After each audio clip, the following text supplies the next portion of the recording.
ओम अज्ञानतिमिरान्धस्य ज्ञानाञ्जनशलाकया चक्षुरुन्मीलितं येन तस्मै श्रीगुरुवे नमः। श्रीचैतन्य मनोभीष्टं स्थापितं येन भूतले स्वयं रूपा नित्यं ददाति स्वपदान्तिकं वन्देऽहं श्रीगुरुं श्रीरामचन्द्रं श्रीगुरो वैष्णवांश्च श्रीरूपां साग्रजातं सगणं दातं सजीवं साद्वैतं साधुतं परिजनसहितं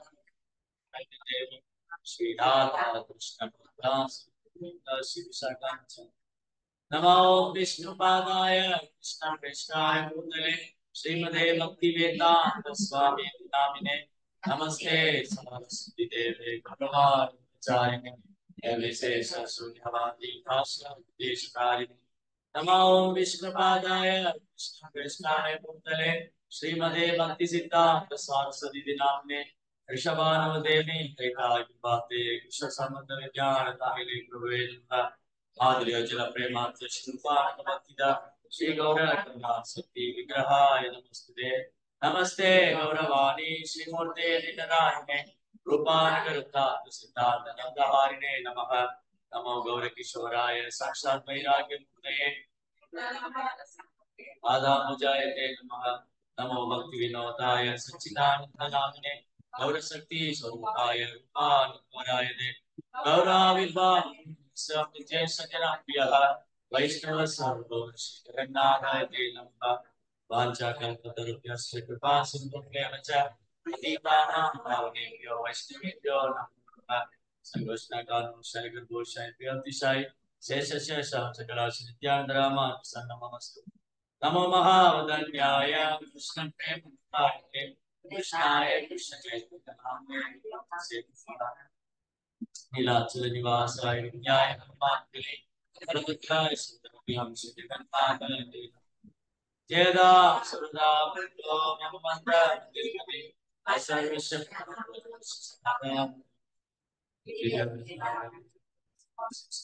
श्रीमद् राधा श्रीगोविंदे मुखे सर्वस्य स्मरामि श्रीमान रासरसारम्भी वासी वरदस्यः दर्शनेनो समन्वितं श्रीगोनादा श्रीस्मरः हे कृष्ण करुणा सिंधु दीनबंधो जगत्पते गोपेश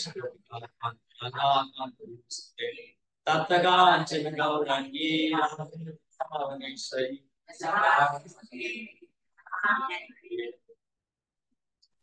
कृष्णाय वासुदेवाय देवकी नंदनाय च नमः कुमाराय गोविंदाय नमः नमः पंकजनाथाय पंकजमालिने नमस्ते जय श्री कृष्ण चैतन्य प्रभु नित्यानंद हे कृष्णा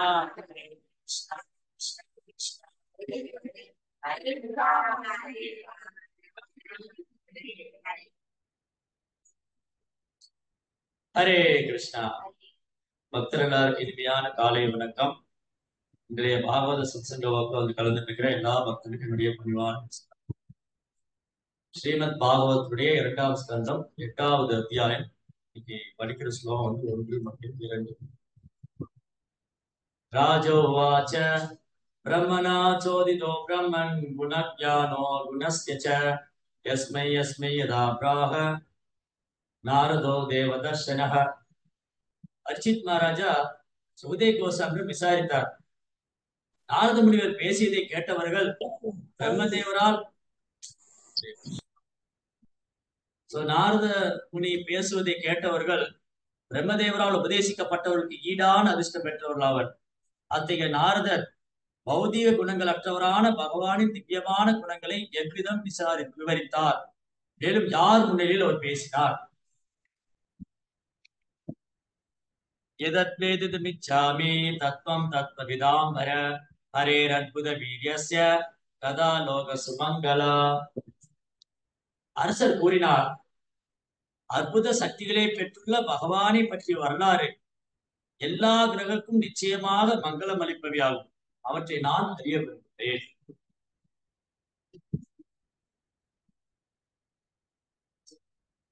லோகமங்கலம் கிருஷ்ணாவுடைய பகவான் கிருஷ்ணருடைய நாம ரூப குணாதிசயங்களை பாடுவதும் பேசுவதும் லோகமங்கலம்.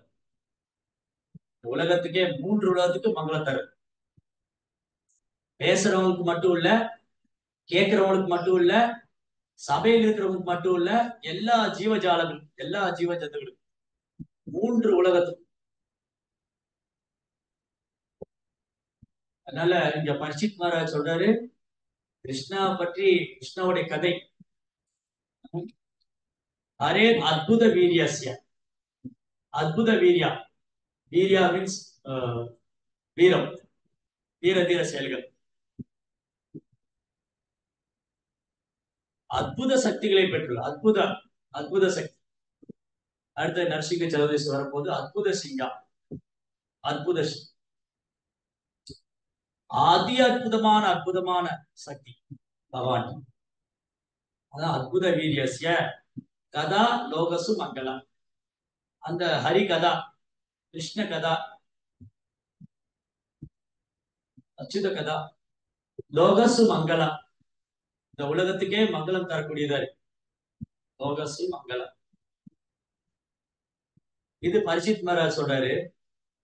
இதே மாதிரி ஃபர்ஸ்ட் கேண்டோல முதல் ஸ்கந்தத்துல சௌனகாதி முனிவர்கள் சூத கோசாமிட்டு கேள்வி கேட்ட உடனே சூத கோசாமி சொல்றாரு, சௌனகாதி முனிவர்கள் எந்த இடத்துல கேள்வி கேட்டாங்க? யார்கிட்ட? சூத கோசாமி. சௌனகாதி முனிவர்கள் சூத கோசாமிட்ட கேள்வி கேட்டாங்க. 6 கேள்வி கேட்டாங்க. அந்த 6 கேள்விக்கு பதில் சொல்றதுக்கு முன்னாடி அவர் முதல்ல இந்த கேள்வி கேட்டவங்கள புகழ்றாரு. 6 கேள்வி என்னது? எனக்கு எங்க வேலை கிடைக்கும், என் பொண்ணுக்கு எங்க கல்யாணம் ஆகும், எனக்கு இந்த ப்ராப்பர்ட்டி வந்துருமா, இதெல்லாம் இல்ல 6 கேள்வி. இது அமங்கலம்.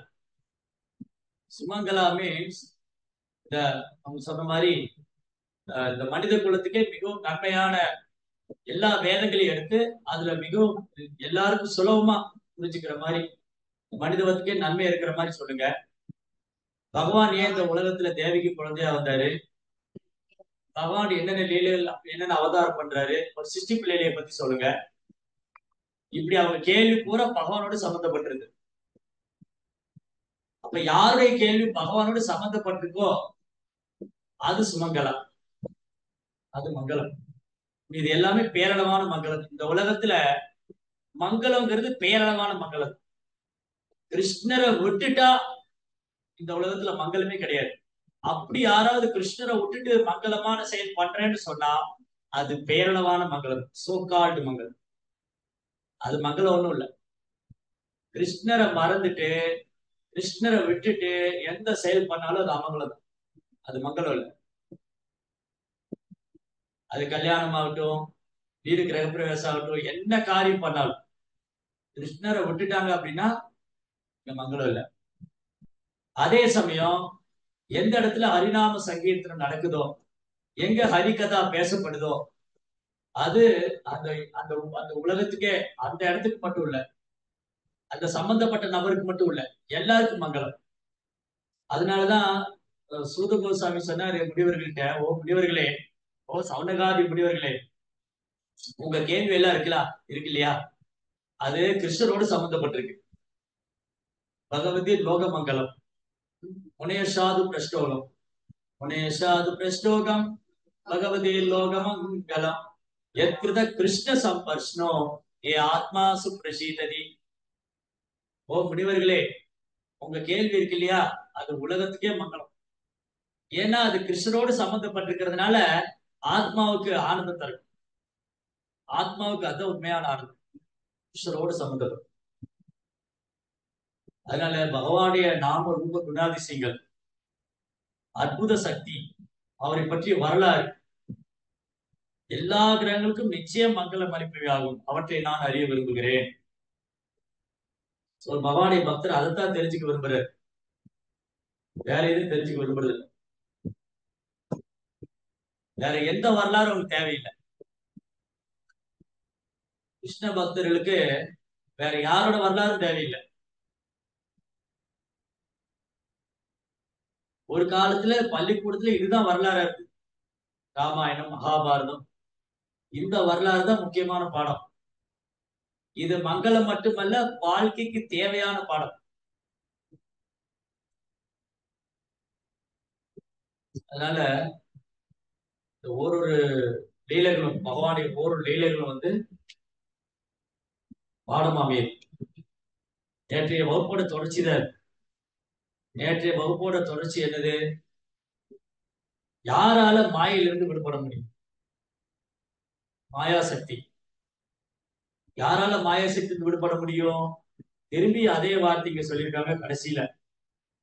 போன அத்தியாயம் 7ஆம் அத்தியாயத்துடைய 53ஆம் ஸ்லோகத்துல சுகதேவ் கோஸ்வாமி சொல்றாரு, இந்த மாதிரி பகவானை பற்றி கேட்கவும் பாடவும் யாரு விரும்புறாங்களோ பண்றாங்களோ பக்தியோட மரியாதையோட அப்படி செய்யும் போது அவங்க மாயாசக்தியிலிருந்து விடுபடுவாங்க. இங்க பொருளுரையில கடைசி வரையில பிரபா சொல்றாரு,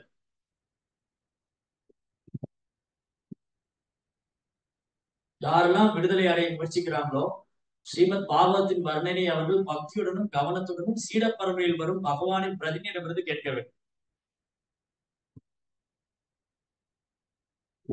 ஸ்ரவணம் ரொம்ப ரொம்ப முக்கியம். ஸ்ரவணம்னா கேட்கறது. கேட்கறதுனால கேட்கறவங்க மட்டும் இல்ல, கேட்கறவங்க பேசுறவங்க சபையில் இருக்கிறவங்க அனைத்து ஜீவஜாலங்களுக்கும் நன்மை மங்களத்தை.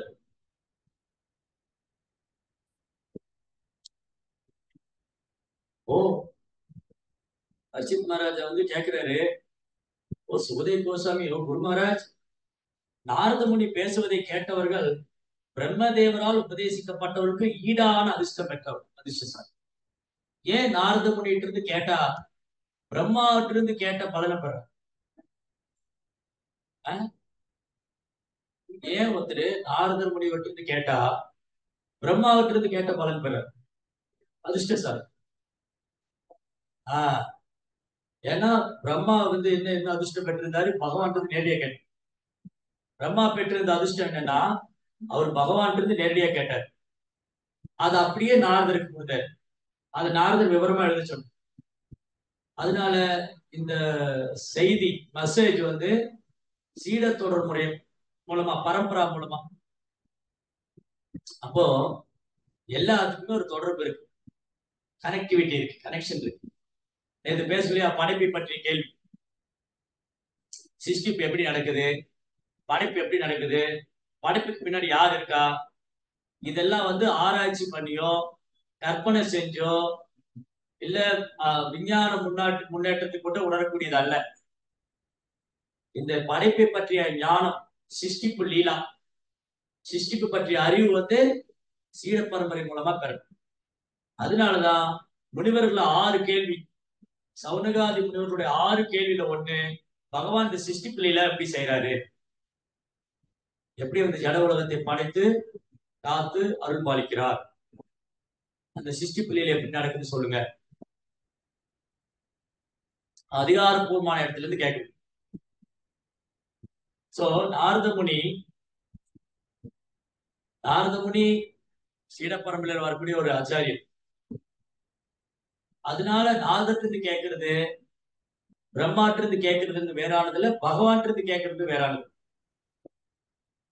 அப்படி இறங்கி வருது இந்த நாலேஜ்.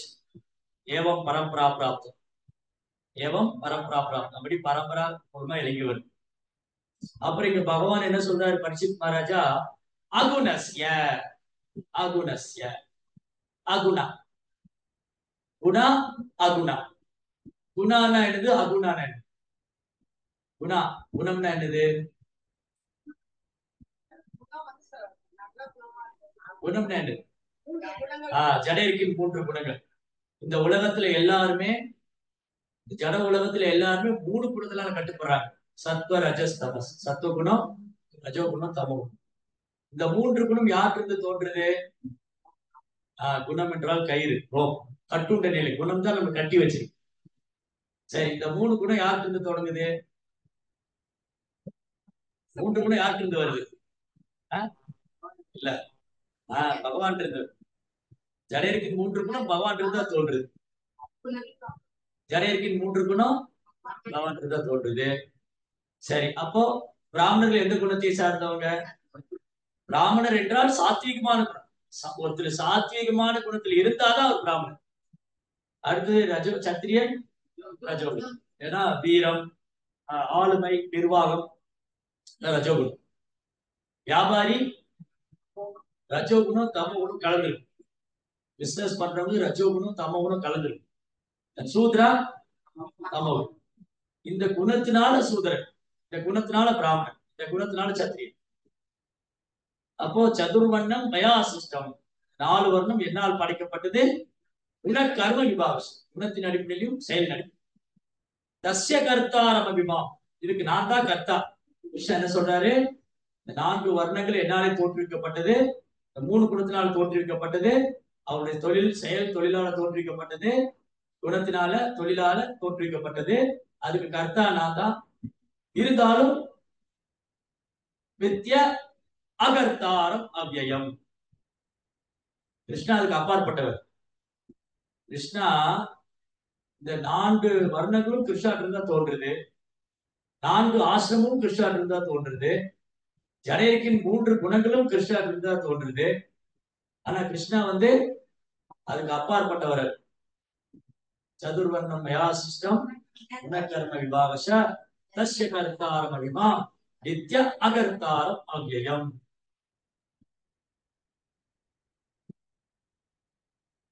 அப்போ நேத்து பேசணும் இல்லையா, இந்த மாயாசக்தி. மாயாசக்தி எப்படி இயங்குது? மாயாசக்தி எப்படி இயங்குது? பவானி சக்தி எப்படி இயங்குது? மம மாயா துரத்யயா தெய்வீயேஷா குணமயி, தெய்வீயேஷா குணமயி மம மாயா. இந்த ஜட உலகத்துல எல்லாமே இந்த 3 குணத்தினுடைய கட்டுப்பாட்டுல தான் இருக்கு. ஆனா பகவானும் பகவானுக்கு தூய பக்தர்களும், பகவானும் பகவான தூய பக்தர்களும் முக்குணத்துக்கு அப்பாற்படும். சரி, பகவான் அகுணா, அகுணா அல்லது நிர்குணா. அவருக்கு இந்த பௌதிக குணமே அவர்கிட்ட நெருங்க முடியாது. பௌதிக குணத்துடைய கலங்கமே பகவான் மேல டச் பண்ணாரு. சரி, பக்தர்கள் எப்படி இந்த 3 குணத்துக்கு ஈடுபடுறது?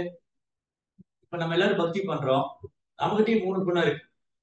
சில நேரம் சாத்வீகமான குணத்துல பக்தி பண்றோம், சில நேரம் ரஜோ குணத்துல பக்தி, தமோ குண பக்தி. ரஜோகுண பக்தி, தமோ குண பக்தி. அந்த பக்தியில எப்படி 3 குணம்? பக்தி தூய்மையானது, பக்தி தொண்டு தூய்மையானது, பக்தி தூய்மையானது. ஆனா நான் 3 குணத்தில் இருக்கிறதுனால நான் செய்கிற செயலும் இந்த 3 குணத்தில் இருக்கு. அப்ப பக்தி தொண்டு செய்யறதும் 3 குணத்துல இருக்கு. அதுல ரஜோகுண தமோ குண பக்தி ஆபத்தானது. ரஜோகுண தமோ குண பக்தி என்னது? ரஜோகுணத்துல பக்தி பண்றது, தமோ குணத்துல பக்தி. தமோ குணம் சொல்லிக்கிட்டே இருக்கணும். சர்வீஸ்க்கு வாங்க, சர்வீஸ் பண்ணுங்க, மங்களாரத்திக்கு வாங்க, அப்புறம் காரணம் சொல்லுவாங்க, வண்டி இல்ல, அப்புறம் வீட்டுல ஆள் இல்ல, அப்புறம் நான் தூங்கிட்டேன், பையன் எந்திரிக்க மாட்டேன்னு சொல்லிட்டான். காரணம் கண்டுபிடிக்கிறது தமோ குணம். காரணம் கண்டுபிடிச்சிட்டே இருக்கும். என்ன எப்படி அவாய்ட் பண்ணலாம், சேவை எப்படி தவிர்க்கலாம். தமோ குண பக்தி சோம்பேறித்தனம். சோம்பேறித்தனத்தை கைவிட்டாதான் பக்தி சுலபமாகும். யாருக்கு பக்தி சுலபமாகும்? ஆலசிய பக்தி சுலபம். குலசேகரால் சொல்ற ஆலசிய பக்தி சுலபம்.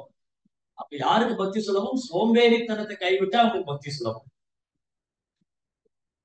ஒரு சோம்பேறித்தனமான பக்தி தமோ குண பக்தி. ரஜோ குண பக்தி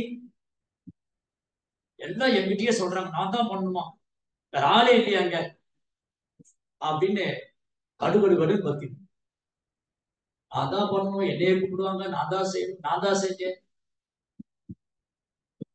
செஞ்சுட்டு விளம்பரம் படுத்துறது, அப்புறம் தானே செஞ்சதா நினைக்கிறது, அப்புறம் ஏதேனும் தேவைக்காக பக்தி செய்வது, பெயர் புகழ் பதவி, இப்படி பண்ணக்கூடிய இந்த கலப்படமான பக்தி ரஜோகுணம். ஏதேனும் எதிர்பார்ப்பு, நாம் செய்யக்கூடிய பக்தியில ஏதேனும் எதிர்பார்ப்போ உள்நோக்கம் இருந்தா அந்த பக்தி ரஜோகுண பக்தி. சோம்பேறித்தனமா இருந்தா தமோ குண பக்தி. அப்ப இந்த பக்தியிலையும் 3 குணம் இருக்கா? நம்ம செய்யக்கூடிய பக்தி சேவையிலையும் எல்லாத்துலயுமே இருக்கு. சாண்டிங் வந்து கவனமா பண்ணல, சாண்டிங்ல கவனமே இல்லை அப்படின்னா தமோ குண பக்தி. தமோ குண சாண்டிங் அப்படியே மனசு எங்கேயோ இருக்கும், இல்ல தூங்கிட்டே இருப்பாங்க. ஹரே கிருஷ்ணா, அது தமோ குண சாண்டிங். ரஜோ குண சாண்டிங் என்னது? சாண்டிங் மாலை போட்டுதோ இல்லையோ பேசிக்கிட்டே இருப்பாங்க, இங்க பேசி அங்க பேசி, அப்புறம் மந்திரத்தை ஓட்டி விட்டு ஹரே கிருஷ்ணா ஹரே கிருஷ்ணா ஹரே ராம ராம ராம அப்படிதான் சாண்டிங் பிடிச்சது. இது ரஜோ குண சாண்டிங். சோ ஜபத்தை வந்து நம்ம தியானமா பண்ணணும். ஹரே கிருஷ்ணா கிருஷ்ண கிருஷ்ண ஹரே ஹரே, ஹரே ராம் ராம் ராம் ஹரே ஹரே. அப்ப சாண்டிங்லயே 3 குணம் இருக்கா? அடுத்து பிரசாதம். ஓடு காரத்தை காரெல்லாம் சாப்பிட முடியாது, அது ரஜோகுண பிரசாதம். தமோகுண பிரசாதம், பிரசாதத்தை ஃப்ரிட்ஜில் வச்சு சூடு பண்ணி சாப்பிடும், அது பிரசாதம். ஆனா தமோகுணம். அந்த மாதிரி பேசுறது, பழகிறது, சாப்பிடுறது, இதெல்லாம் அன்றாட வாழ்க்கையில அது கூட பக்தி சேர்த்துக்கிறோம் இல்லையா, அது கூட 3 குணமும் சேர்த்து. அப்ப இந்த 3 குணத்துல எப்படி விடுபட முடியும்? எப்படி 3 குணத்துல விடுபட? தூய பக்தி. எஸ், ரோஹிணி மாதாஜி கரெக்டா போட்டு. மாம் யச்சோ அவ்யபிச்சாரேன பக்தியோகேன ஜஸ்யவே சகுணான் சமதீதைதான் பிரம்ம பூயாய. அவ்யபிச்சாரேன பக்தி, கலப்படம் இல்லாத பக்தி. பெண்கள்ல வந்து விலைமாது இருப்பாங்க, விபச்சாரின்னு சொல்லுவாங்க தமிழ்ல. விபச்சாரிங்க வந்து கணவரை தவிர மற்ற பெண்களோடு இல்லையா, விலைமாது. அந்த மாதிரி பக்தி என்கிட்ட பண்ணாதீங்கிறாரு. இது கொஞ்சம் ஸ்ட்ராங்கா சொல்றாரு, இந்த வார்த்தை வந்து கொஞ்சம் ஸ்ட்ராங்கா இருக்கு. நமக்கெல்லாம் உரைக்கணுங்கிறதுக்காக சொல்றேன், நமக்கு எல்லாரும் உரைக்கணும். எந்த மாதிரி பக்தி கிட்ட வராத, ரஜோகுண தமோகுண பக்தி கொண்டு வராது. அப்படி இருக்கா, என்ன பண்றது? இருக்கே, நான் பண்ற பக்தியில ரஜோகுணம் தமோகுணம் இருக்கே, அப்ப என்ன பண்ணணும்? தூய பக்திங்கிற இதுக்கு முயற்சி பண்ணணும். அது எப்ப சாத்தியமாகும்? இந்த 3 குணத்துக்கு வெளியில வரும். அப்போ என் பக்தியில எந்த ஒரு உள்நோக்கும் இருக்கக்கூடாது, எந்த ஒரு எதிர்பார்ப்பும். நான் செய்யக்கூடிய சேவையில எந்த ஒரு உள்நோக்கும் இருக்கக்கூடாது, எந்த ஒரு எதிர்பார்ப்பும். அவ்யபிச்சாரின மாமியச்சோ அவ்யபிச்சாரின பக்தியோகேன. அவ்யபிச்சாரின மாமியச்சோ அவ்யபிச்சாரின பக்தி யோகேன ஜஸ்யவே சகுணான் சமதீதைதான். அப்போ நான் பண்ற சேவை வந்து என் குருவை திருப்திப்படுத்த, அவ்வளவுதான், கிருஷ்ணரை திருப்திப்படுத்ததான். வேற எந்த உள்நோக்கும் கிடையாது, எந்த ஒரு எதிர்பார்ப்பும் கிடையாது. எனக்கு அங்கீகாரம் கிடைச்சாலும் சரி, கிடைக்கலனாலும் சரி, என்ன புகழ்ந்தாலும் சரி, புகழினாலும் சரி, நான் வந்து என் கடன் பணி செய்துக்கிறேன். அந்த அந்த அந்த மனநிலையில பக்தி பண்ணும்போதுதான் அது தூய பக்தி. அந்த தூய பக்திங்கிற தளத்துக்கு வர்றதுக்கு சாத்தியம் என்ன? எப்ப சாத்தியமாக? இந்த 3 குணத்தை வாட்ச் பண்ணிட்டே இருக்கு. சொன்னல, நம்ம வாட்ச் பண்ணிக்கிட்டே இருக்கு. நேற்று நம்ம பார்த்த மாதிரி நம்முடைய அன்றாட செயல்களை நம்ம கவனிச்சுக்கிட்டே இருக்கு. இல்லாட்டி அப்படியே 3 குணம் உள்ள டாமினேட் பண்ணிடும். 3 குணம் என்ன பண்ணும்? நம்ம டாமினேட் பண்ணிடும். அதனால ரொம்ப அழகான வர்ணனை. சோ கிருஷ்ணா வந்து முக்குணத்துக்கு அப்பாற்பட்டது. இந்த 3 குணங்களும் கிருஷ்ணாவிலிருந்து தோன்றினாலும் அவர் முக்குணத்துக்கு அப்பாற்பட்டவரா இருக்க. சகுணான் சமதீதை அப்படின்னா கிருஷ்ணட்ட குணமே இல்லையா? அடுத்த கேள்வி வந்துடும். கிருஷ்ணா குணங்கள் குணங்கள் ஆகுணா, இந்த குணத்துடைய பாதிப்பு கிருஷ்ணாட்ட கிடையாது. பௌதிக குணங்கள் அற்றவர் அப்படின்னா என்ன அர்த்தம்? கிருஷ்ணா வந்து பௌதிக குணமற்றவர் அப்படின்னா கிருஷ்ணட்ட குணமே இல்லையா?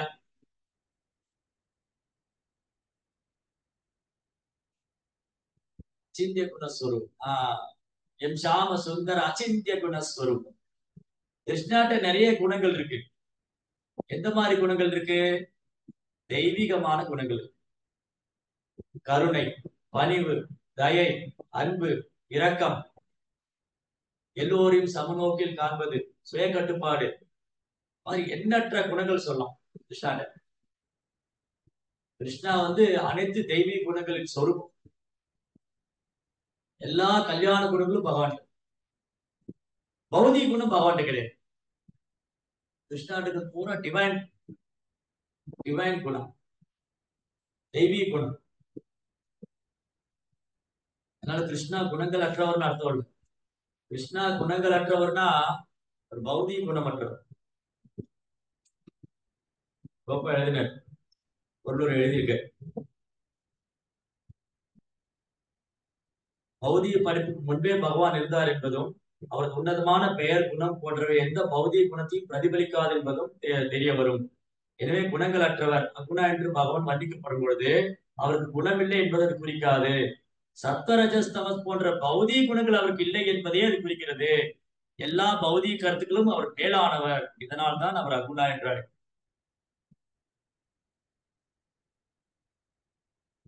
கிருஷ்ணாட இந்த 3 குணத்தோடைய தாக்கம் இல்லை. அதனாலதான் கிருஷ்ணருக்கு பக்தி தொண்டு பண்றவங்களும் படிப்படியா அந்த 3 குணத்துக்கு விடுபடலாம். யாரெல்லாம் கிருஷ்ணரை நெருங்குறாங்களோ, கிருஷ்ணாவை நெருங்க நெருங்க ஸ்லோலி இந்த குணத்தினுடைய தாக்கத்தை நம்ம விடுவோம். எப்படி கிருஷ்ணாவை நெருங்கிறது? கிருஷ்ணாவை நெருங்கணும். எப்படி கிருஷ்ணாவை நெருங்கிறது? நம்ம கிருஷ்ணாவுக்கு ரொம்ப விலகி இருக்கு, ஆனா இதயத்துலதான் இருக்கு. கிருஷ்ணா இதயத்துல பரமாத்மா இருக்காரு. ரொம்ப தொலைவில் இருக்கா, ரொம்ப அருகில் இருக்காரு. ஸ்லோகாது பகவத்கீதை.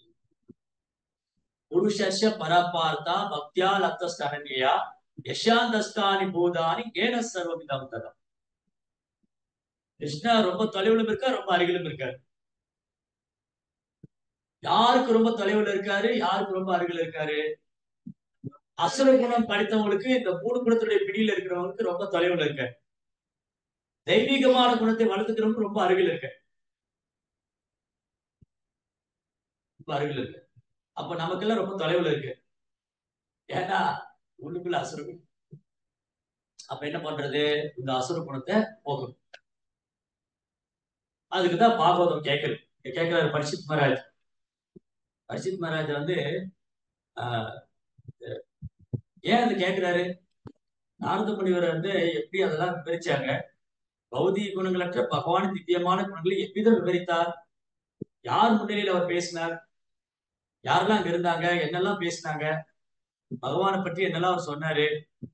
அது கட்டாயம் மங்களம் தரக்கூடியதா இருக்கும். அதை நான் கேட்க ஆசைப்படுறேன். இதுதான் ஒரு பக்தருடைய அடையாளம். ஒரு தூய பக்தருடைய அடையாளம் என்னன்னா, அவர் கிருஷ்ணருக்கு ரொம்ப அருகாமையில் இருக்க. கிருஷ்ணருக்கு அருகாமையில் இருக்கிறதுனாலதான் அவர் கிருஷ்ணரை பத்தி சிந்திச்சுட்டே இருக்கிறதுனாலதான் கிருஷ்ணரை பத்தி கேட்க ஆசைப்படுற. கிருஷ்ணரை விட்டு விலகி இருக்கிறவங்களுக்கு கிருஷ்ணரை பத்தி கேட்க ஆசை இருக்கு. ரோஷித் மகாராஜா வந்து இறக்கும் போது ஒரு வைஷ்ணவ குடும்பத்துல பிறந்ததுனால அவருக்கு கிருஷ்ணா பத்தி கேட்கணுங்கிற ஆர்வம். அப்படி கேட்கிறாரு, என்ன பேசினாங்க? பகவானுடைய செயல்கள்லாம் அவன் மங்களமானதாச்சு. அற்புதமான லீலைகள், அற்புதமான குணம். பகவானை குணங்களை வர்ணிக்க முடியாது. அவ்வளவு தெய்வீகமான குணம் கிருஷ்ணா. கிருஷ்ணா இருக்கிற தெய்வீகமான குணங்களை வர்ணிக்க முடியாது. 64 தெய்வீக குணங்கள் இருக்கு பக்தின சம்ஸ்கிருத கிருஷ்ணாவில் உள்ள 64 டிரான்சென்டென்டல் குவாலிட்டிஸ் முழுமையா இருக்கு கிருஷ்ணா. அதுல ஒரு 60 குவாலிட்டி விஷ்ணு கிட்ட இருக்கு. அப்புறம் ஒரு 57 குவாலிட்டி வந்து சிவபெருமான், ஒரு 52 குவாலிட்டி பிரம்மாண்டம். நம்ம உயிர்வாளிகள்கிட்ட ஒரு 45 அந்த மாதிரி. சோ குணங்கள்ல, தெய்வீக குணங்கள்ல கிருஷ்ணரை விட உயர்ந்த குணம் படைச்சவர் யாரு?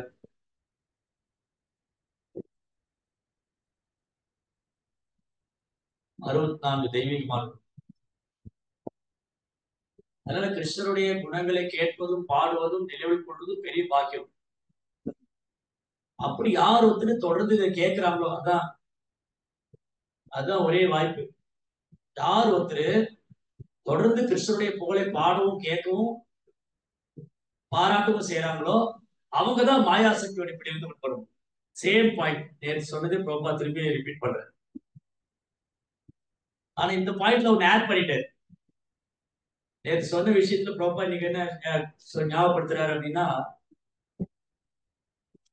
நேற்று ஓப்பன் டிரான்ஸ்லேஷன்ல இருக்கு. நேற்று பொருளுரையிலேயே பகவானை பற்றி விவரிக்கவும் பாராட்டவும் கேட்கும். யார் வந்து பகவானுடைய நாம ரூப குணாதிசயங்களை எக்ஸ்பிளைன் பண்றாங்களோ, குளோரிஃபை பண்றாங்களோ, அல்லது ஹியரிங் கேட்கிறாங்களோ, அவங்க மாயாசக்திக்கு ஈடுபடுவாங்க. சரிப்பா, அது எப்படி பண்ணணும், யாருக்கு இது பண்ணணும், அதுதான் இன்னைக்கு சொல்றேன். சீடப்பரம்பிலிருந்து வரக்கூடிய சாதுக்கள் இருந்து கேட்கணும். அது ரொம்ப ரொம்ப இம்பார்ட்டன்ட். அதனால பக்தர்கிட்ட இருந்து கேட்கணும். சரி, அப்போ அடுத்த கேள்வி வந்துடும். பரிச்சித் மகாராஜா கிருஷ்ண பக்தராச்சே, அவர் நேரடியா கிருஷ்ணரை பத்தி கேட்கலாமே. பரிச்சித் மகாராஜா கிருஷ்ணாவுடைய தூய பக்தர். கிருஷ்ணாவுடைய தூய பக்தர், கிருஷ்ணாவுடைய லீலையில தான் ஆர்வம் இருக்கணும். கிருஷ்ணா எப்படி ராச நடனம் பண்ணாரு, கிருஷ்ணா எப்படி கோபிகளோட அன்பு பரிமாற்றம், அதை கேட்காம இந்த பிரபஞ்சம் எப்படி படிச்சாரு, என்ன அவதாரம் பண்ணாரு, இது எல்லாமே கேட்டிருக்காரு. பிரபஞ்சம் ஏன் படிச்சாரு, எப்படி படிச்சாரு, எதன் அடிப்படையில படிச்சாரு, இந்த 24 மூலக்கூறு எங்கிருந்து எப்படி அவர்கிட்ட வந்தது, அதுக்கு பிரம்மா எப்படி வந்தாரு, ஏன் பகவான் என்ன அவதாரம் பண்றாரு. கிருஷ்ணாவுடைய தெய்வீக லீலைகள் வந்து 10ஆம் ஸ்கந்தத்துல இருக்கு. முதல் ஸ்கந்தத்துல இருந்து ஆரம்பிச்சு 10ஆம் ஸ்கந்தம் வரைக்கும் அதெல்லாம் சொல்லி முடிச்சுட்டு அதுக்கப்புறம் கிருஷ்ணாவோட லீலைகளை பத்தி சொல்றேன். அதுவும் ராச லீலையெல்லாம் ஃபுல்லா வர்ணிக்கல, அது அப்படியே சொல்லிட்டு விட்டுட்டாரு. அப்ப என்ன அர்த்தம்? எடுத்த உடனே ராச லீலைக்குள்ள டைவடிக்க கூடாது. இது யார் பண்ணுவாங்க? கிருஷ்ணனுடைய செயலை பௌதிகமானதான் நினைக்கிறவங்க. கிருஷ்ணா வந்து பெண்களோடு நடனம் ஆனாரு, எங்க அதை படிக்க பார்க்கலாம். யாரெல்லாம் இந்த மாதிரி பண்ணுவாங்க? கிருஷ்ணனுடைய செயலை பௌதிகமானது நினைக்கிறவங்க, அப்புறம் சகஜியாக்கள், தங்களையும் கிருஷ்ணரா நினைச்சுக்கிறவங்க, தங்களையும் கடவுளா நினைச்சுக்கிறவங்க, காமத்தின் கண்ணோட்டத்துல பாக்குறவங்க, இந்த மாதிரி உள்ளவங்க எல்லாம் உடனே எடுத்தோடனே நேர பாகவத்துக்கு போய் ராசியில போய் டைவடிப்பாங்க.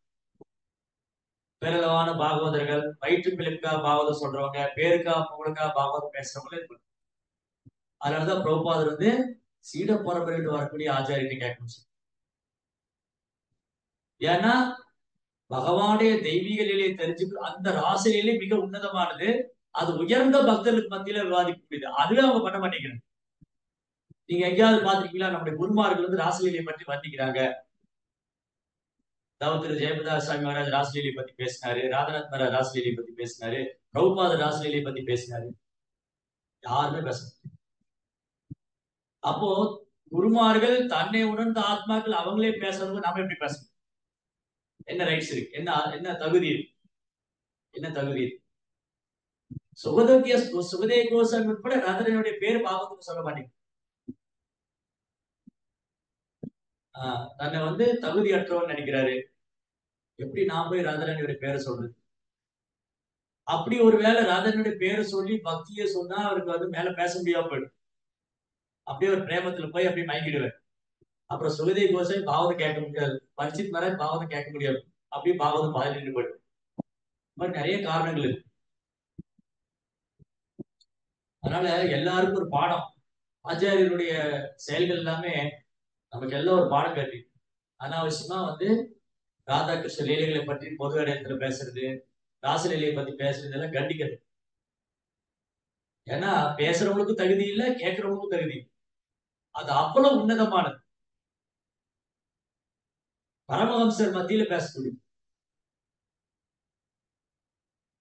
அதனால அது பேசுறவங்க கேட்கறது ரைட்ஸ் இல்லை. இப்ப என்ன பண்ணணும்? முதல்ல இதெல்லாம் தெரிஞ்சுக்கணும்.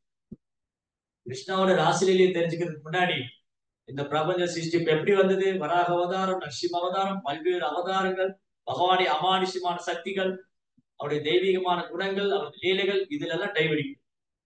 இதுல உள்ள போய் டைவடிச்சுட்டு அப்புறம் வெளியில வந்ததும் அங்க உள்ளது எனக்கு புரியும். அதனால பரிச்சித் மகாராஜா அவர் தூய பக்தர் தான். அவர் உன்னதமா, ரெண்டு பேருமே உன்னதமானவங்க தான். பரிச்சித் மகாராஜாவுக்கு தகுதி இருக்கு ராசலீலை கேட்பதற்கு, சுகதேவ் கோசாமி பேசுறதுக்கு தகுதி இருக்கு. ஆனா பின்னாடி நம்ம மாதிரி உள்ளவங்க அதை புரிஞ்சுக்க முடியாதுங்கிறதுக்காக ஃபர்ஸ்ட் எடுத்தோடனே இதெல்லாம் இந்த கேள்வி எல்லாம் கேட்கு. சிருஷ்டிப்பு எப்படி நடந்தது, கபில வாசுதேவர் அவதாரம் எதுக்காக, ரிஷபதேவர் அதுக்கு அவதாரம் பண்ணாரு, பித்து மகாராஜ் வந்து என்ன செஞ்சாரு, இவ்வளவு சரித்திரம். எப்படி இதெல்லாம் படிக்கும் போதுதான் நம்ம மூணு குணத்துக்கு அப்பாற்பட்ட நிலையில வரும். இந்த பாகவதம் தொடர்ந்து படித்து படித்து 3 குணத்துக்கு அப்பாற்பட்ட நிலையில தூய பக்தி தொண்டுங்கிற தளத்துக்கு வந்தாதான் ராசலீலையை பத்தி பேசுறதுக்கோ கேட்கறதுக்கு நமக்கு தகுதி. தூய பக்திங்கிற நிலைக்கு வராம ராசலீலையை பேசுறதுக்கோ கேட்கறதுக்கோ நமக்கு தகுதியே கிடையாது. அதுவும் ஸ்ரீமதி ராதாராணியோட தெய்வீகமான குணங்களை பக்தர்கள் பேசவே மாட்டாங்க. ராதாஷ்டமி டைம்ல மட்டும் பேசுவாங்க. ராதாராணியோட அவதார தினத்துல மட்டும் அன்னைக்கு ராதையோட கீர்த்தன் பாடுவாங்க, ராதாராணி பத்தி பேசுவாங்க. நீங்க பிரபுபா லெக்சர் கவனிச்சு பாருங்க. எந்த லெக்சர்லயும் பிரபுபாத வந்து நிறைய இடங்கள் மேக்சிமம் ராதாராணி பத்தி எல்லாம் பேச மாட்டாங்க. ஏதாவது பண்டிகை திருவிழா அந்த மாதிரி சமயத்துல ராதாராணி கூப்பிட்டு வந்து பத்தி பேசி, ஏன்னா புரிஞ்சுக்கூடிய தன்மை நமக்கு கிடையாது. அவங்க எல்லாம் ஆச்சாரியர்கள் எல்லாம் பிரேமத்துல இருக்காங்க. பிரபுபாதெல்லாம் பகவான் மேல பிரேமத்துல ஒரு பிரேம பக்தர். ஆனா அதையெல்லாம் வந்து மறைச்சு வச்சுக்கிட்டு நமக்கு என்ன புரியுமோ அது சொல்லி இவங்களுக்கு இது புரிஞ்சா போதும். இது பண்ணிட்டே வந்தா இப்ப பக்தியில பக்குவமாகும் போது ராதாரனுடைய நிலைமை என்னன்னு புரிஞ்சுக்கணும். அதனாலதான் சைதன்ய மகாபுடைய கருணையினாலதான் இன்னைக்கு தெரிய வருது பிரேமம் என்ன. அது வரைக்கும் பிரேமம் என்னன்னு தெரியும். கிருஷ்ண பிரேமம் என்ன. சைதன்ய மகாபுரு ராதாரனுடைய பாவத்துல வந்து சொல்லி கொடுத்தார். அதனால ஃபர்ஸ்ட் பகவத்கீதை ஃபுல்லா படிக்கணும். பகவத்கீதை திரும்ப திரும்ப படிச்சு அதுக்கப்புறம் பாகவதம் படிக்கணும். பாகவதத்தை திரும்ப திரும்ப படிச்சு அதுக்கப்புறம் சைதன்ய சரிதாமிர்தம். சைதன்ய சரிதாமிர்தத்துல வரும்போதுதான் அது படிக்கும் போதுதான் கோபியோடைய பாவம் என்ன, ராதனுடைய பாவம் என்ன, ராசலீலை என்ன, அதெல்லாம் புரிச்சு ஓரளவுக்கு. இதெல்லாம் ஒரு ஹையர்கி, ஒரு ஸ்டாண்டர்ட் இருக்கு. எடுத்த உடனே அப்படி தாசில போய் டைப் பண்ணக்கூடாது. ப்ராப்பர் ரிப்பீட்டடா பல இடங்கள்ல திரும்ப திரும்ப சொல்றாரு. போன கார்பட்லயும் சொன்னாரு, 53ஆம் ஸ்லோகத்திலையும் சொல்லியிருக்காரு. அதனால பகவானுடைய லீலைகளை கேட்பதும் பாடுவதும் ரொம்ப ரொம்ப முக்கியம். யாரெல்லாம் வந்து 3 குணத்தை கடந்து வரணும்னு நினைக்கிறாங்களோ, யாரெல்லாம் வந்து மாயிலிருந்து விடுபடணும்னு நினைக்கிறாங்களோ அவங்க இதை தொடர்ந்து செஞ்சுக்கிட்டே இருக்கு. தொடர்ந்து செய்ய விடாம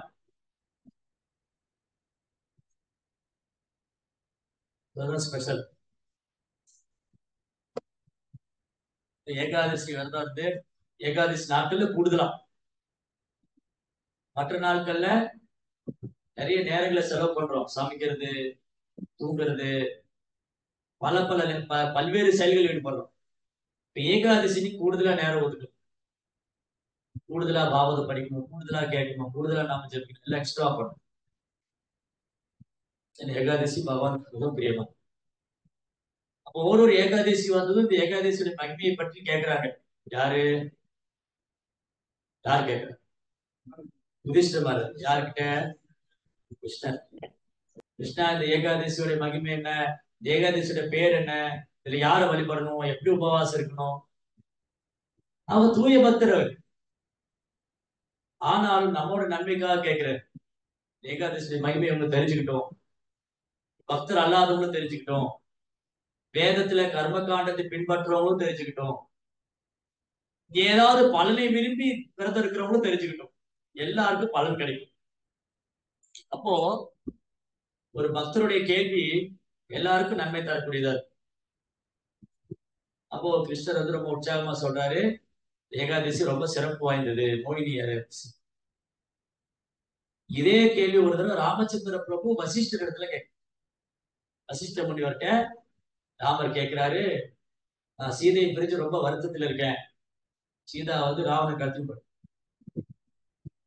அதுக்கப்புறம் ராவணன் எல்லாம் வந்தபடி ராமர் வந்து சீதையை அழைச்சிட்டு வந்தாரு. அப்புறம் திரும்பி என்னாச்சு? திரும்பி காட்டுல போய் அப்படி சீதையோடைய பிரிவிலேயே ராமர் வாழ்ந்துட்டு இருக்கு. அப்போ ராமர் வந்து அரியாசனத்துல உட்கார்ந்து இருக்கும் போது சீதையோடைய நினைவுலயே இருக்காரு. அப்படியே பகவான் வந்து மானிட ரூபத்துல வந்து எப்படியெல்லாம் வந்து பகவத் ஸ்மரணத்துல இருக்கு. அப்ப அவர் வசிஷ்டர்கிட்ட கேட்டுட்டு இருக்காரு, எனக்கு ரொம்ப வருத்தமா இருக்கு, எப்படி இந்த வருத்தத்தை போக்கிறது. எங்க உங்களுடைய புகழ் பாடுறாங்களோ, ஓ பகவானே உங்களுடைய நாம ரூப குணாதிசயங்களை பாடுற இடத்துல ரொம்ப ஆனந்தம் இருக்கும், வருத்தமே இருக்காது. அது மாதிரி ஏகாதசி உபவாசம் இருக்கிறவங்க, அந்த நாமத்தை உச்சாரணம் பண்றவங்க, பாகவதம் படிக்கிறவங்க, கேட்கிறவங்க ரொம்ப ஆனந்தமா இருக்கும். அப்ப அவர் வசிஷ்டர் சொல்றாரு, இந்த ஏகாதசி மோகினி ஏகாதசி, வரக்கூடிய ஏகாதசி மோகினி ஏகாதசி. அது அவர் ஒரு கதை சொல்றாரு ராமர்கிட்ட. அது ஹரிகதா வந்து பகவானே கதை, பகவானே வசீகரிக்கூடியது. பகவானே குணங்களும், பகவானது நாம ரூப குணங்கள் பகவானே வசீகரிக்கூடியது. அது மட்டும் இல்ல, பகவான் மனித ரூபத்துல வந்து எவ்வளவு தூரம் இதுக்கு முக்கியத்துவம் தரணும் காமிச்சு. ஏகாதசி விரதம், ராமர் ஏகாதசி விரதம். பட் ஆனா ஏகாதசி விரதம் இருக்கிறது அவர் வழிபடுறதுக்கு தான். ஆனா அவரு மனித உருவுல வந்ததுனால அவரும் இந்த பிராக்டிஸ் பண்றாரு. எது எது ஆதரவு சிரேஷ்டா. சிரேஷ்டா அப்படின்னா உயர்ந்தவர். சிரேஷ்டா பிராமண சிரேஷ்டானா பிராமணிலே உயர்ந்தவர். திஜ சிரேஷ்டா பிராமண சிரேஷ்டா. இப்ப எது எது ஆதரவு சிரேஷ்டா, ஒரு உயர்ந்த மனிதன் என்ன பண்ணாலும் எல்லாரும் அதே ஃபாலோ. ராமர் ஏகாதசி, ராமர் ஏகாதசி விரதம் அப்ப எல்லாரும். அப்ப அந்த ஏகாதசி மகிமையை வந்து வசிஷ்டர் ராமர்கிட்ட சொல்றாரு. இப்ப கதைக்குள்ள கதை வரும். ஏகாதசி மகாத்மி கேட்டா கதைக்குள்ள கதை வரும். முதல்ல யாரு கேட்டா? ஏகாதசி மகிமை முதல்ல யாரு கேட்டா? யுதிஷ்ட மகாராஜ் யாருக்கிட்ட? அப்புறம் ரெண்டாவது என்னாச்சு? கிருஷ்ணர் சொல்றாரு. கிருஷ்ணர் சொல்லும்போது என்ன கதை சொல்றாரு? போச்சு.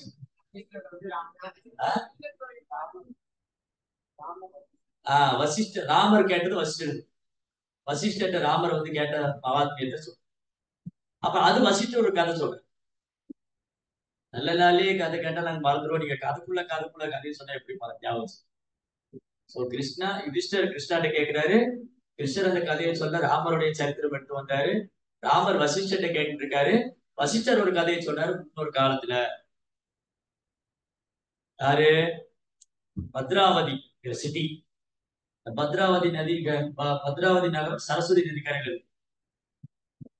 துதிமான் ஒரு ராஜா ஆண்டு வந்தார். விஷ்ணு பக்தர், ராஜ ரிஷி துதிமான். நல்ல ராஜ்யம் ரொம்ப நல்லா இருந்தது. நல்லா மழை பெஞ்சது. தானியங்களுக்கு எல்லாம் பற்றாக்குறை இல்ல. பிரஜைகள்லாம் நல்லா சந்தோஷமா வாழ்ந்தாங்க. எந்த ஒரு நஷ்டமும் இல்ல ராஜ்யத்துல. பொற்காலமா இருக்கு. யாருடைய ஆட்சியில? துதிமான். எந்த நகரம்? பத்ராவதி. அங்க ஒரு வைசியர் இருந்தார், தனபால். இந்த வைசியரும் ரொம்ப, வைசியர்னா யாரு? கிருஷிகோரஸ்ய வாணிக்யம். தானியங்கள் உற்பத்தி பண்றது, பசுக்களை பராமரி. செல்வந்தர். வெறும் தானியங்கள் உற்பத்தி பண்றதுனாலேயே, பசுக்களை பராமரிக்கிறதுனாலேயே செல்வந்தர். கோவேர தனவான் தானியேன தனவான். யாருக்கு பசு நிறைய இருந்ததோ, யாருக்கு நிலம் நிறைய இருந்ததோ அவங்க தான் தனவான். முன்னெல்லாம் அப்படிதான் சொல்லுவாங்க. இன்னைக்கும் சில கிராமப்புறங்கள்ல போனா பண்ணையாரு, பண்ணையாரு, ஜமீன்தாரு, மிராஸ்தாரு, மிராஸ்தார், மிட்டா மிராசு, பண்ணையாரு, ஜமீன்தாரு அப்படின்னா அவருக்கு நிறைய நிலம் இருக்கு. என்ன பெரிய பண்ணையாரன்னு, என்ன பெரிய ஜமீன்தாரா? ஏதாவது சண்டை போட்டு பெரிய ஜமீன்தாரா? அப்ப அவ்வளவு நிலம் இருக்கு. அந்த மாதிரி தனபாலா வந்து நிறைய நிலம் வச்சிருந்தாங்க. அவரு விஷ்ணு பக்தர், ரொம்ப நல்ல மனுஷன். நல்ல பகவான் பூஜை பண்ணுவாங்க. யார் வந்து கேட்டா இல்லைன்னு சொல்ல தானம் கொடுப்பாங்க. தானியங்கள், காய்கறிகள், பால், பழம், பசுக்கள். அந்த தனபாலுக்கு 5 பசங்க. சமானா, ஜுதிமானா, மேதாவி, சுக்ருதி, திருஷ்டபுத்தி. 5 பேர். சமானா, ஜுதிமானா, மேதாவி, சுகீர்த்தி, திருஷ்டபுத்தி. இதுல இந்த திருஷ்டபுத்தி பேரே திருஷ்டபுத்தி தான். திருஷ்டபுத்தினா மோசமான புத்தியும். அப்பேற்பட்ட அப்பாவுக்கு ஒரு மோசமான பையன். தனபால் ரொம்ப நல்ல பக்தரா இருக்காங்க. அவருக்கு பிறந்த பையன் வந்து திருஷ்ட புத்தி. 5 பசங்களே இது ஒரு மோசம், திருஷ்ட புத்தி. எல்லா கெட்ட பழக்கம் இருக்கு. மது அருந்துறது, மாமிசம் சாப்பிடுறது, தகாத உறவு, சூதாட்டம், கொலை, கொள்ளை, திருட்டு, எல்லா வேலையும். அப்பா எவ்வளவு சொல்லி பார்த்து அவருக்கு புத்தியே இல்லை. யாரோட விலை மாது கூட எல்லாம் சுத்திட்டு இருக்கு. ஒரு நாள் கோவம் வந்து வீட்டை விட்டே விரட்டி விட்டேன். தனபால வந்து வீட்டை விட்டே துரத்தி விட்டாரு பையன். இன்னைக்கு என்ன நினைப்பாங்க, அப்பா பிடிச்சி வெளியே தள்ளிடுவான். ஒரு காலத்துல பையன் மோசமா இருந்தா அப்பா வீட்டை விட்டு தள்ளிடுவாரு. இன்னைக்கெல்லாம் அப்படி இல்லை, பையனே அப்பா பிடிச்சி தள்ளி விடும் வெளியே. சோ திருஷ்ட புத்தி அப்பாவால் நிராகரிக்கப்பட்டார், கைவிடப்பட்டாரு. இப்ப என்ன பண்றது, சாப்பிடணும், சரி கொலை பண்ணு, கொள்ளையடி, திருடு, எல்லாம் வழி பண்ணு. நாட்டுக்குள்ள வந்து திருடுனா ஒரு நாள் காவல எல்லாம் பிடிச்சிட்டாங்க. பல முறை வந்து நாட்டுக்குள்ள வந்து திருடுவான் வீடுகள்ல வந்து. நான் பிடிச்சு தர்மாடி கொடுத்துட்டு அவனை பார்க்கும்போது அவங்க அப்பா ஞாபகம் வருது. சே அவரு பையன் அவன், சரி போய் தொலைட்டு போ அப்படின்னு கொல்லாம விட்டுறாரு. அப்புறம் உடனே ராஜாவுடைய சபைக்கு பிடிச்சிட்டு போயிட்டாங்க. இந்த மாதிரி இவன் பண்றானே, அவன் தலபாலுக்கு வேண்டி அவனை மன்னிச்சு விடலாம். இந்த நல்ல மனுஷனுக்கு இப்ப பையன் நீங்க நாட்டுக்குள்ளே வரக்கூடாது, வந்தா உன்னை வெற்றியோன்னு வந்து கூட்டுல போட்டுருவேன். ராஜா வந்து நாடு கடத்தி விட்டாரு, நாட்டுக்கே வராது, நாட்டுக்குள்ளேயே நீ வரக்கூடாது. இப்ப என்ன பண்றது, ஊருக்குள்ள போய் கொள்ளையடிக்க முடியாது. காட்டுல வந்து பைத்தியக்கார மாதிரி சுத்திட்டு இருக்கான். ஏதோ பழங்களை கிழங்களை சாப்பிட்டு ஒரு சாப்பிட ஒண்ணு கிடைக்காம தண்ணி குடிச்சு அப்படியெல்லாம் சுத்தி சுத்தி காடெல்லாம் சுத்தி பைத்தியக்கார மாதிரி. அப்ப ஒரு நாள் யோசிக்கிறான், என் நிலைமை எப்படி ஆயிடுச்சு, என்ன பண்றது இப்போ. இப்ப நாட்டுக்கும் வீட்டுக்கும் போக முடியாது, நாட்டுக்குள்ளேயும் போக முடியாது, அப்படி ஒரு நிலைமை. அப்படி இந்த காட்டுல சுத்தி வரும்போதுதான் ஒரு முனிவருடைய ஆசிரமம் பார்த்து, கௌண்டன்ய மகரிஷி. கௌண்டன்ய மகரிஷியுடைய ஆசிரமத்தை பார்த்தோன்னே அங்க போனா முனிவர் தவம் பண்ணிட்டு இருக்காரு. அப்படியே சாஷ்டகமா நமஸ்காரம் பண்ண, முனிவரே எனக்கு நீங்க தான் வழி சொல்லணும். நான் இந்த மாதிரி ரொம்ப கொடூரமா நடந்திருக்கேன், நிறைய பேர் கொண்டு இருக்கேன், திருடி இருக்கேன், கொலை பண்ணிருக்கேன், விலைமாதோட சங்கம் வச்சிருக்கேன், மோசம். நான் என்ன பண்றது இப்போ, ஒரு வழிதான் இருக்கு உனக்கு, நீ வந்து பக்தி பண்றதுல வழி இல்லை. அடுத்து ஏகாதசி, மோகினி ஏகாதசி வருது, பேசாம விரதம் இருந்து பேசாம பகவான் விஷ்ணுவை வழிபாடு பண்ணு, நாம ஜெபம் பண்ணு, விரதம் ஒரு ஏகாதசி வருது. அந்த திஷ்ட புத்தியும் வந்து அந்த முனிவருடைய சங்கத்தினால விரதம், இந்த மோகினி ஏகாதசி விரதம் இருந்து அந்த உடலை விட்டு கருட வாகனத்துல போறாங்க வைகுண்டத்துக்கு. கருட வாகனம், கருடர் வந்து பகவானுடைய வாகனம். பகவானே தன் வாகனத்தை அனுப்பிச்சு வச்சிட்டாங்க ஆன்மாவை கூட்டிட்டு வந்து. அப்படியே வந்து இந்த மோகினி ஏகாதசி விரதம் இருந்து எல்லா பாவத்துக்கும் உட்பட்டு பகவான். அப்படின்னா பாவம் பண்ணிட்டு மோகினி ஏகாதசி விரதத்துக்குலாம் நினைக்கக்கூடாது. திருஷ்டபதி மாதிரி எல்லா பாவம் பண்ணிட்டு அடுத்த வருஷம் மோகினி ஏகாதசி வரும், அப்ப விரதம் எடுத்துக்கலாம். ஒரு வருஷம் பூரா பாவம் பண்ணிட்டு மோகினி ஏகாதசி ரொம்ப விரதம் எடுத்துக்கலாம். அதுக்கு இன்னும் டபுள் பனிஷ்மெண்ட். இது எதுக்காக சொல்றது, அவ்வளவு சிறப்பு வாய்ந்த ஏகாதசி, அவ்வளவு மங்களமான. திருஷ்ட புத்தி மாதிரி பாவ வாழ்க்கை ரொம்ப கொடூரமா மோசமா வாழ்ந்தவனுக்கே பகவான் கருணை காண்கிறாருன்னா, நம்ம ஏதோ கொஞ்ச நெஞ்சம் அரைகுறையா பக்தி பண்ணிட்டு இருக்கோம், நம்ம கருணை காண்பிக்கணும் இல்லையா. திருஷ்ட புத்தி மாதிரி கொடூரமா நமக்கு செயல் பண்ணவனுக்கே பகவான் மோட்சம் கொடுத்துட்டாரு அந்த ஏகாதசி உபவாசம். அப்ப நான் வந்து இந்த ஏகாதசியை நல்லபடியா இருந்து பக்தி பண்ணி பகவான் சேவை பண்ணி பிரார்த்தனை பண்ணோம், கட்டாயம் பகவானை கருணை. அதனால இது எல்லாமே நமக்கு ஒரு வாய்ப்பு. ஆச்சாரியர்கள் இங்க தோன்றியது, பாகவதம் கிடைச்சது, பகவான் அவதாரம் பண்றது, ஏகாதசி தினங்கள் உபவாசம் இருக்கிறது, பக்தர் சங்கத்துக்கு வர்றது, இதெல்லாம் பயன்படுத்திக்கிட்டா மாயா சக்தி நம்மள நெருங்க முடியாது. மாயா சக்திக்கு இடம் கொடுக்க கூடாதுன்னு நேற்று பேசி, மாயாசக்தி வந்து காத்துட்டே இருக்கு, இவன் எப்போ வந்து இவன் எப்போ அசருவான் பிடிச்சிடலாம். அதனால அலர்ட்டா இருக்கு, கவனமா இருக்கும். சோ எப்படி இன்னைக்கு நம்ம பிரார்த்தனை பண்ணலாம், இந்த மோகினி ஏகாதசி அன்னைக்கு உபவாசம் இருக்கிற பக்தர்களுக்கு எல்லாம் பகவானுடைய கருணை கிடைக்கணும், மேலும் கிருஷ்ணபக்தி முன்னேற்றம் கிடைக்கும். பகவானுடைய நாம ரூப குணாதிசயங்களை கேட்பதிலும் பாராட்டுவதிலும் பேசுவதிலும் வர்ணிக்கிறதுல விமர்சிக்கிறதுல நமக்கு அனுகிரகம் கிடைக்கணும் அப்படின்னு பிரார்த்தனை பண்ணுவோம். மாயாவுடைய சக்தி, அது கிருஷ்ணாவுடைய சக்தி, அதுல இருந்து நான் வந்து தப்பிச்சுக்கணும். அதுக்கு எப்பவுமே நான் பக்தி பண்றது எனக்கு பகவான் அனுகிரகம் பண்ணிக்கிட்டே இருக்கு. 24 மணி நேரம் என்னுடைய மனசு புத்தி எல்லாம் கிருஷ்ணனுடைய தாமரை பார்த்துல அப்படின்னு பிரார்த்தனை. ஏகாதசி விரதம் இருந்து பகவான் பிரார்த்தனை பண்ணிக்கணும். பகவானே, நீ எப்படியாவது உங்க மாயா சக்தி என்னால ஜெயிக்க முடியாது, நீங்க அனுகிரகம் பண்ணாதான் நான் முயற்சி பண்றேன், ஆச்சாரியன் சொன்னதெல்லாம் ஃபாலோ பண்றேன், இதை காப்பாத்துக்கணும். जय श्री गिरिंद्रा श्रीमद् भागवतम की, मौनी एकादशी महोत्सव की, श्रील गोपाल की।